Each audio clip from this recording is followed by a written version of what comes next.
Mm. But where's Jia? I should ask.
Hello.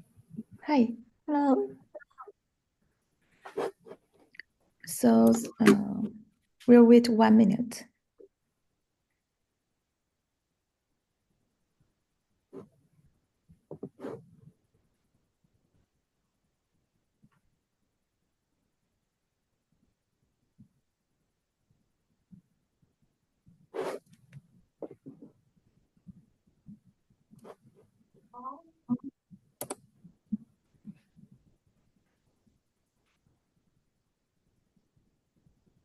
Should we start? Yes. And Jia, it's okay if I start? Yes, let's start. Okay, yeah. Good afternoon. We are group BJL. We have member here, Boyin, Jie, and myself. And today we will present with the title Human-like AI. We will talk about the burning problems and one of its solution, graph networks. So first is about a short introduction on two papers. One is the base article titled On the Burning Problem in Artificial Neural Networks. And in this paper, they proposed a unifying framework resolved around three important challenges, including the segregation, representation, and composition. And what are they? We will talk about it later. The paper aimed to understand um, uh, one key challenge here is about the binding problem in neural networks. And another paper we choose is with the title Relational Inductive Biases, Deep Learning and Graph Networks. And in that paper, they argued that combinatorial generalization must be a top priority for AI to achieve human-like abilities, and structured representation and the computations are key to realize this objective. And also they built AI toolkit with a strong relational inductive bias, the graph networks, which generalize and extends various approach to for neural networks. And this one, we will talk about the role of graph networks in relational reasoning. So the first question is about what is the binding problem. The binding problem is, means the challenge of how to dynamically and flexibly combine different pieces of information to form coherent and meaningful representation. And the key points for this is very important because they are the key points for human-like generalization and symbolic reasoning. And with human and AI, artificial neural networks, we perceive, we know the world in different ways. For the human, firstly, the most important point is we know the world through visual binding. Our brains can combine visualized features into integration. For example, we can say that today we saw a blue sky, we saw a red apple, and so on. And also we can combine signals from different sense organs. For example, we can combine the information from hearing, from smelling, from visualization, to combine this information together. But the ANN faces different challenges. The first one is separate information. It will be difficult to, for example, if there's some red apple, it will be difficult for the ANN to separate the shape and the color. And also, it will be difficult for ANN to relate the features to objects. Also, it will be challenging for them to use information dynamically. So why there are a lot of difficulties? The first point is relied on fixed architectures. The ANN relies on fixed architectures and weights. It's difficult to able to adapt to dynamically in new situation. And another problem is about when there are some features overlapping each other, it's easier to lead to errors. And there are three key issues in binding problems, as I mentioned in the introduction part, including the segregation, representation, and composition. Firstly, about the representation problem, it concerns with binding together information at a representational level, that if they belong to separate simple like entities. And to solve this problem, we need to encode non-visual entities, such as spoken language, images, or other abstract entities, such as categories, concepts, or other behaviors and goals. And the second problem is the segregation problem. This is about the process of structuring raw sense information into meaningful entities. To solve this problem, we needed to enable the neural networks to acquire context-dependent or notion of objects in a more unsupervised fashion. The last problem is the composition problem. This is about using object representations to dynamically construct the compositional models for interference, prediction, and behavior. And to solve this problem, neural networks needed to get a mechanism that provides the flexibility to quickly restructure information and enable it to generalize systematically. Yes. Next part. In order to tackle the key issues in binding problem, here in the table, we summarize possible solutions. First, modular representation help in distinguishing different entities and features without overlapping, ensuring clarity in representation. Second, slot-based attention allocates specific slots for objects, which helps in dynamically segregating their properties. And also attention mechanism, such as self-attention and multi-head attention, help focus on relevant parts of the input, effectively separating features and relationships. Using RNNs, LSTMs, and GRUs to bind information sequentially through temporal dynamics, associating and segregating features over time. Capsule networks encapsulate features into higher-level structures, maintaining relationships and integration with hierarchical frameworks. Temporal coding segregates entities by encoding features in temporal or spatial dimensions. It provides a clear distinction between different entities. Oscillatory neural networks mimic brain mechanism to dynamically bind features, which offers a biological-inspired solution to the binding problem.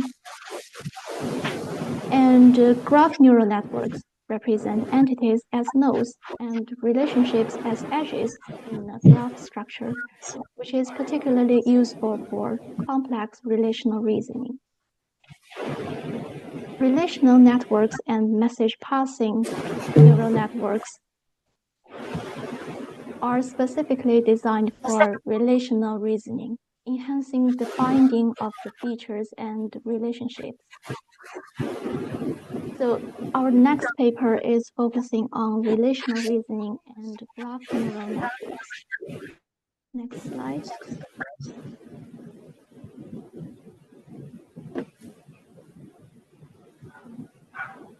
Lianhe, we can proceed to the next slide. Jie, please mute. It's there a lot of noise come from you. Okay. Yeah, now it's much better. Yes. So why do we need relational reasoning?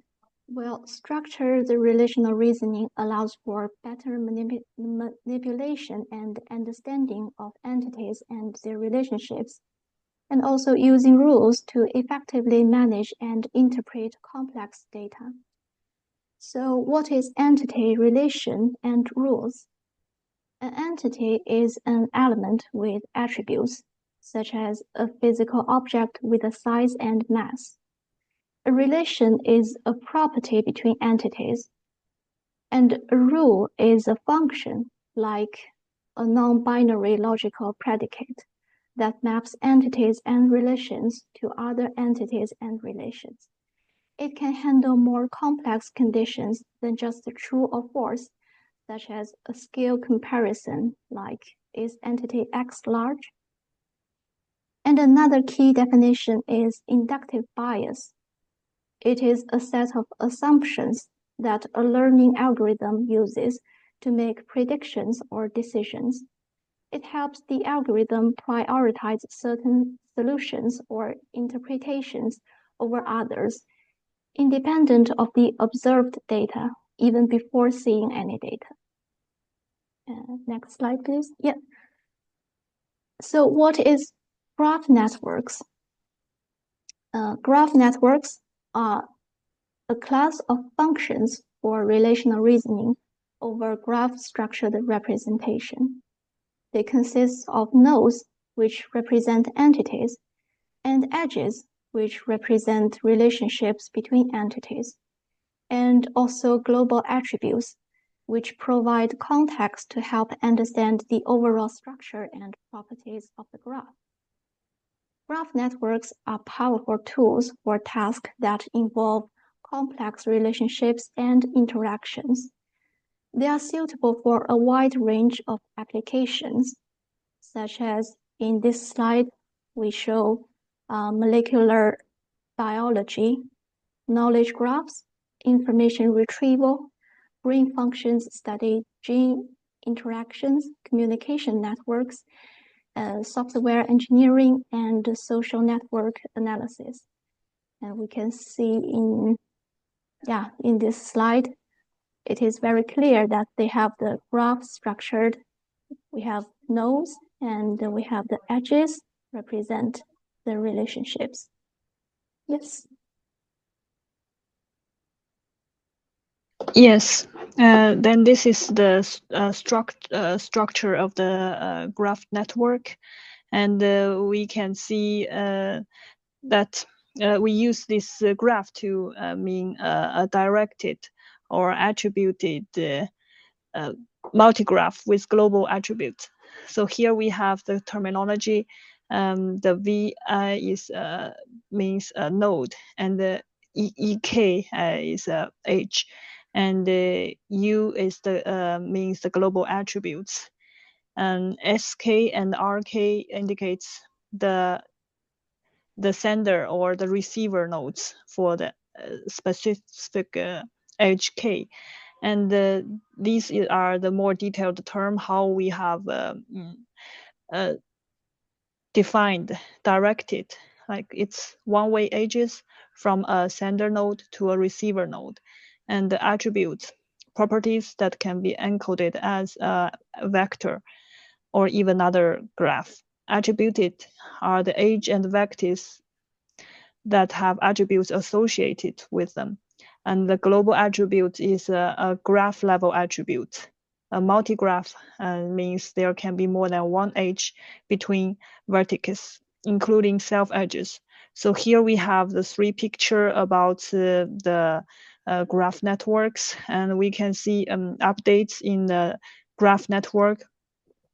And the blue color indicates the elements is being updated, while the black indicates some other elements that are involved in this update. And the value of the blue element is also used in the update. And next, so we can see there are advantages of the graph networks. It can enable dynamic flexibility, and it's adapt to various relationships between entities, and it functioning well in a dynamic environment. And also it enables hierarchical reasoning on both local and global level relationships. And it's also enabled the positional thinking. With improved interpretability, the relationship between the data sets are much clearer. And also its scalability makes it able to handle a large scale data. It's suitable for specific domain analysis. And also its combinational generalization make it suitable to build new interfaces and predictions. Yes. Next, so this graph, and we can. There are many applications of the graph networks. We can see its application within the physics, such as predicting gesture language, body motion, and also in medical science. It can go to applies for the chemical interactions for new molecular size new drugs design.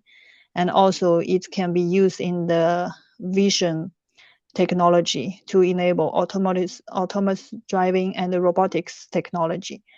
And also in the social network, it can enable interactions between users, and it can predict more precisely for the community trends and identify the influencers.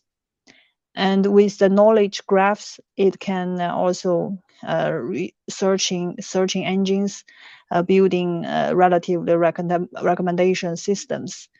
Also for the infrastructure, it can be used in the transportation systems and the communication networks. Yeah, so here is the summary of this presentation. So we can see there from the two papers, the limitations of binary problems can hinder neural network generalization and the symbolic reasoning. To overcome the challenges, the graph networks can enable flexible frameworks for representing and relational reasoning over structured data. Also, the graph networks can have diverse applications across many different fields. And the dynamic binding with the graph networks will enhance the AI's power in generalization and adaptation in complicated situations. The future research direction can include hybrid models combining various solutions, such as applying both binding solutions and graph networks.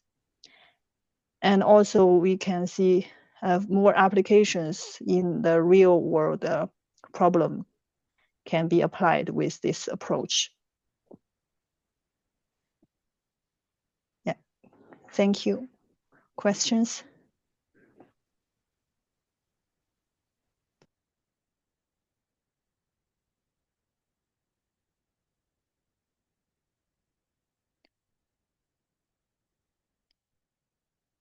If no, we can take a screenshot about the attendance here, I think.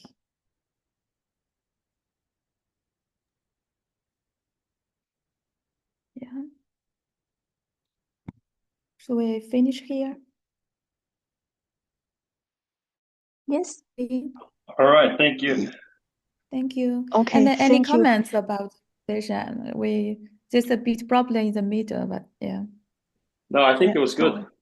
Thank you. Okay. Thank Yeah, you for sorry the for the feedback. noise. I didn't know that. No Yeah. problem. Yeah. Thanks a lot. Thank you for Thank you. attending. Thank you. Thank you. Thank Bye. you. Have a nice afternoon. Bye. Bye bye.